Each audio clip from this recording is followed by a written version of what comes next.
Coach Massey here from Massey Machado Strength and Conditioning, M2 Speed, Strength and Performance, with another episode of Move Your Feet.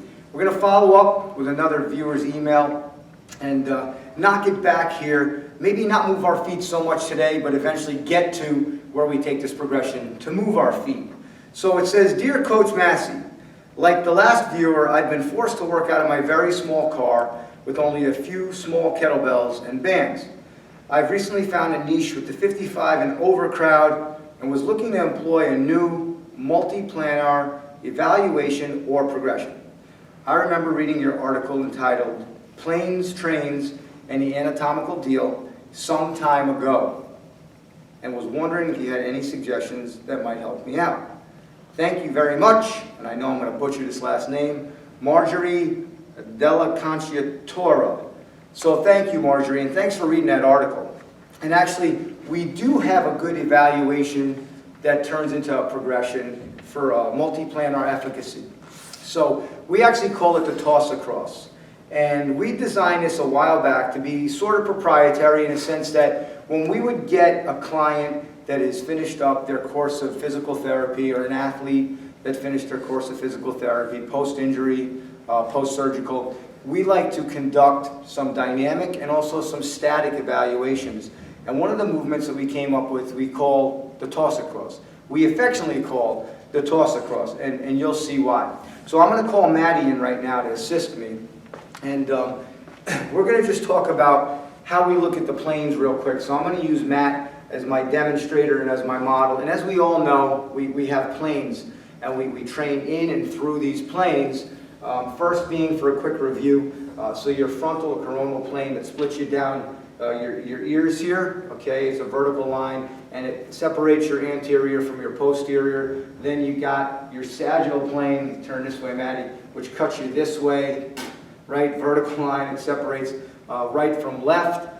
There's also parasagittal on the outsides that sort of resegment that cut. And then you have your transverse plane, which cuts you through this way. You'll also hear orthopedists refer to it a lot as the axial plane, because they'll talk about not having an axial load post-surgical or when it's regarding injury. So you have those planes, and you know, there's a lot of debate about moving along, through, within.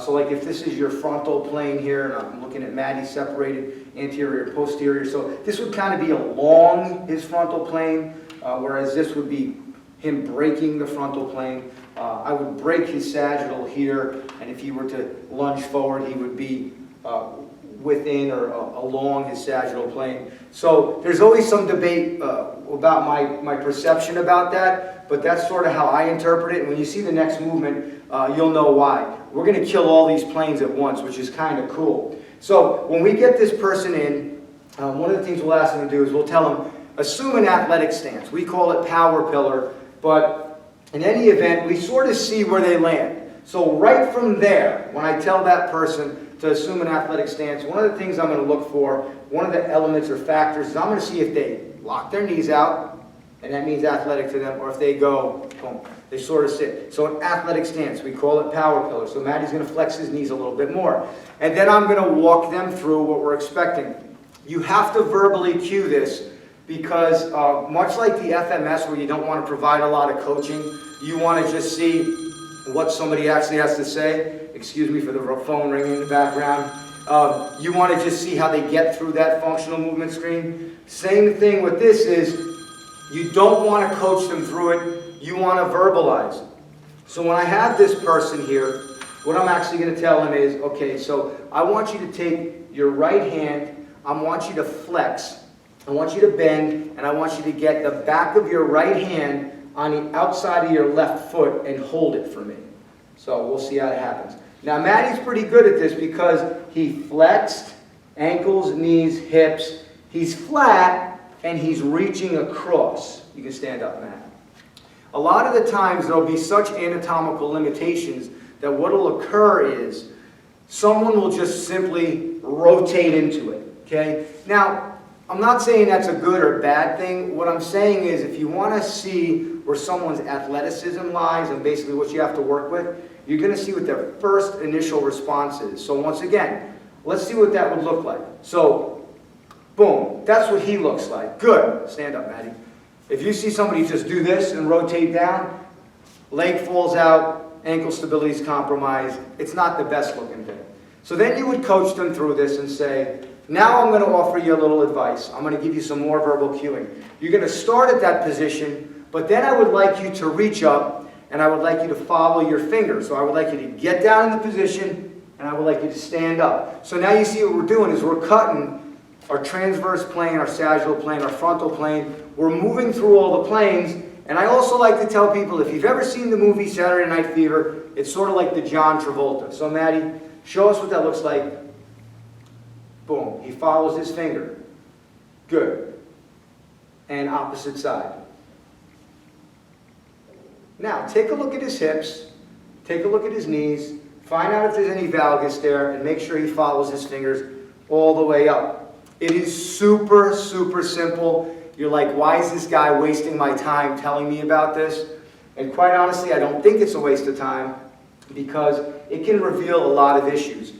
Starting at the bottom, you could see what their ground engagement is like. You could see if they start to pronate or supinate through the movement. You could see if there's a lag in a hip, if there's any sort of valgus through the movement. I think it's really cool, and I think also that it's not imposing. So it's not one of these movements where you're going to jump down somebody's throat and they're going to feel very uncomfortable about it. So it serves to be very diagnostic, and it's not an imposing movement at all. So that's where you start.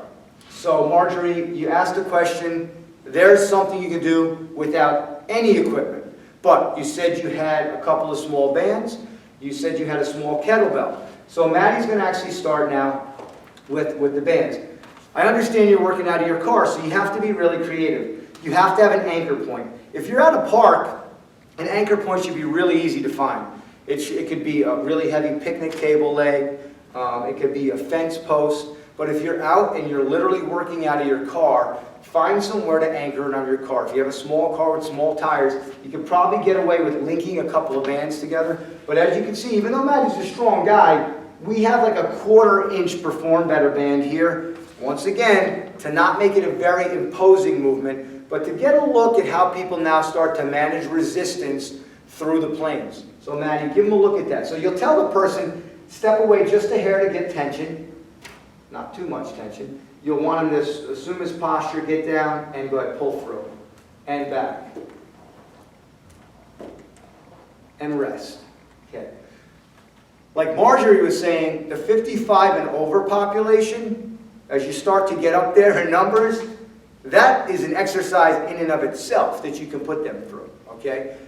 You know, that's your mobility and diagnostic movement. It really works along the planes. Small kettlebell, she said she also had? No problem. We introduce an 8-pound kettlebell here.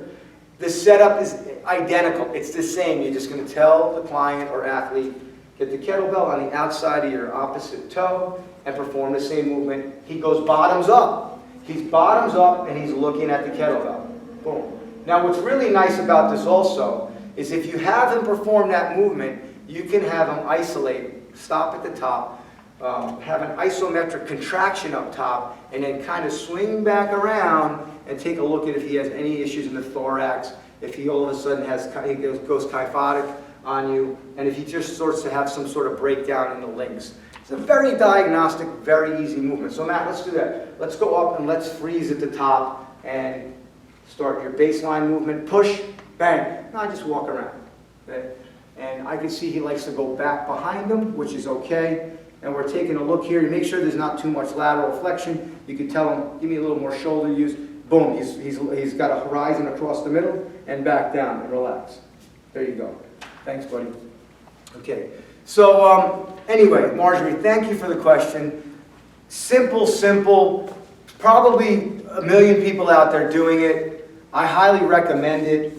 Like I say, it's not imposing. You can get away with it with anybody.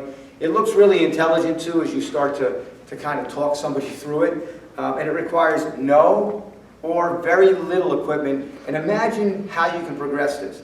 What variables you can put in. You can put in speed, you can put in holds, you can put in isometric contraction. You could do so many different things. We also have progressions or parts of the progression where we send in a step back rotation. But if you tune into the next episode, what you're going to see is we progress this a little bit, and we drop it down to the ground, and we get it through a little bit more power cycling. So until next time, it's Coach Massey from Massey Machado Strength and Conditioning, M2 Speed, Strength, and Performance. Greatness is forged, not fabricated. That's your day.